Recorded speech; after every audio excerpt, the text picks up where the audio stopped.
Aging touches each one of us, our parents, our children, and of course ourselves. Today, boomers help their parents stay healthier longer. However, given our changing demographics, who will care for the baby boomers?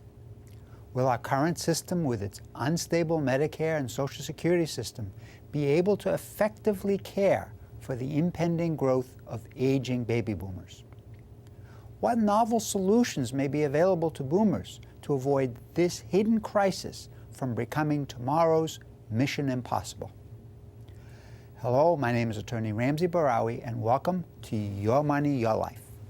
In this segment, my guest is Angil Tarach-Ritchey. She's a national expert in senior care.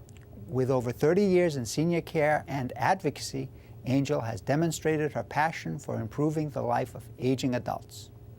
In so doing, she has become well respected in her field. She is the author of the best-selling and award-winning book, Behind the Old Face: Aging in America and the Coming Elder Boom. Angil, welcome to Your Money, Your Life. It's great to have you on the program. Hi, Ramsey. Thank you for inviting me.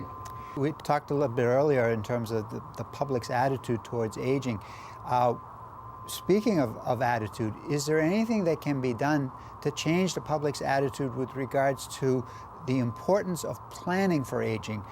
Because, you know, I'm involved in planning, and you're an advocate for the elderly. So is there anything that can be done to talk to people before they get to that point where they're in crisis, where they actually do the planning so that by the time they get to a crisis point, they're prepared, they're ready?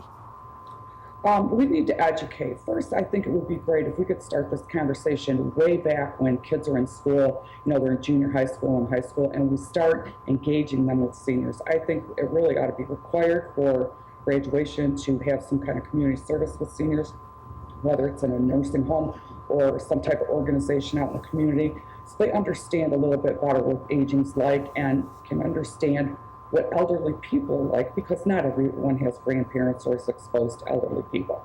So I think, you know, beginning that, if we did that, started doing those things in school over a couple generations, it would be more natural.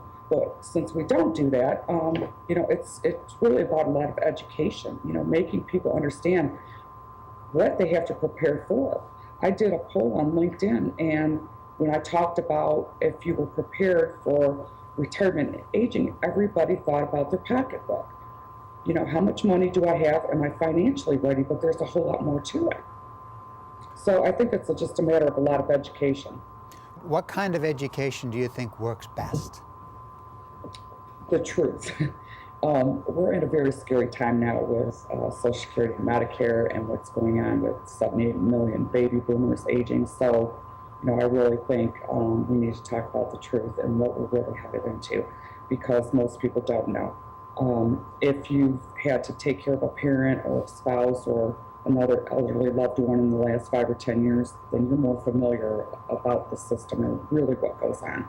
But if you've not been in the system, I think a lot of people think that Medicare pays for long-term care. There's a lot of myths out there about who is paying for what and what is actually available. So I don't think people are educated to the realism of what, you know, what long-term care is, who pays for it, how many people are likely to need long-term care. So I think it's just a matter of being honest and being open with the conversation. There are multiple issues that can occur as somebody ages. So you have the issue of housing, and you have the issue of elder care, and you have the issue of finance, which you brought up. And you have the issue of their estate plan. Then you have the issue of transportation. And then, of course, you have the issue of family. So there's a whole host of issues, and unfortunately, many of them sort of come together at a certain point in an older person's life, and it creates a crisis situation. Right. And I agree with you.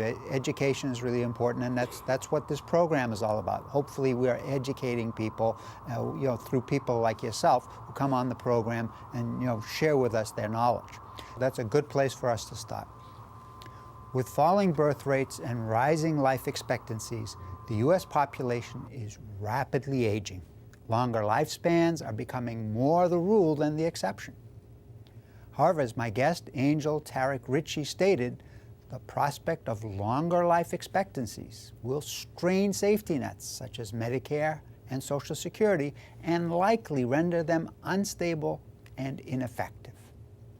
Also, Angil shared with us the prospect that family caregivers who have historically functioned as a bedrock to older adults may actually someday disappear.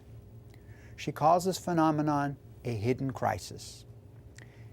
Angil's vision to solving this hidden crisis includes retirement villages and co-ops. Her vision seems to address boomers' concerns about sustaining their personal independence at a time of transitioning into a new stage of life, a transition that may also involve transformative, life-changing decisions. For an unadulterated look at the future of aging, I strongly suggest reading Angil's book, Behind the Old Face. I believe it is a must-read book for every baby boomer. In closing, I'd like to thank my guest, Angil Tarach-Ritchey, author of Behind the Old Face, for our participation in this program. Angil, thank you very much. Thank you for having me, Ramsey. And as always, thank you to you, our viewers, for watching Your Money, Your Life. My name is Attorney Ramsey Bahrawy, Building Your Trust.